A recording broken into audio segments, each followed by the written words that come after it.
guys going in there buying stuff for Beyonce. Zarina Akers is an Emmy Award-winning costume designer who has styled some of the biggest music artists of her generation, including Beyonce. She says pursuing her love of fashion was easy, but figuring out the business of fashion was harder. I'd say the business component was probably the most challenging because nobody really teaches you the business. And this is coming from someone that went to a school for the business of fashion, that still no one really prepares you like that firsthand experience.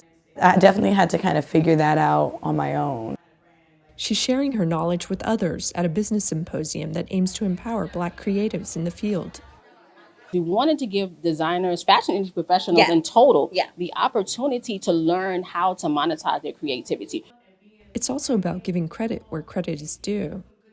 We remember trend spotters from high-end brands coming to the community of Harlem to trend spot. And then we would see the same products that the small boutique owners and the tailors of Harlem creating on their own on the runways. Why we are doing the Business of Fashion Symposium is to give the credit to the designers, but empower them to be able to actually trademark your products, to actually learn how to create a patent for your specific print. Kadeem Alfonso Fife used to be an assistant designer at fashion brand Michael Kors, but he says the lack of diversity and opportunities pushed him into entrepreneurship.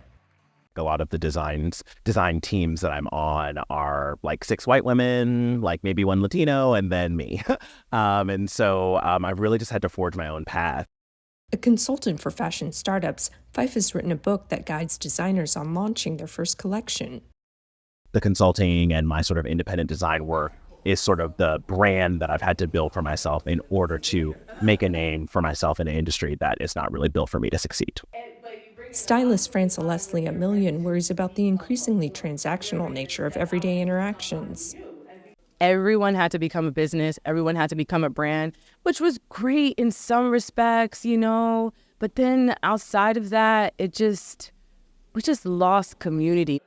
She wants to see more camaraderie among Black fashion professionals.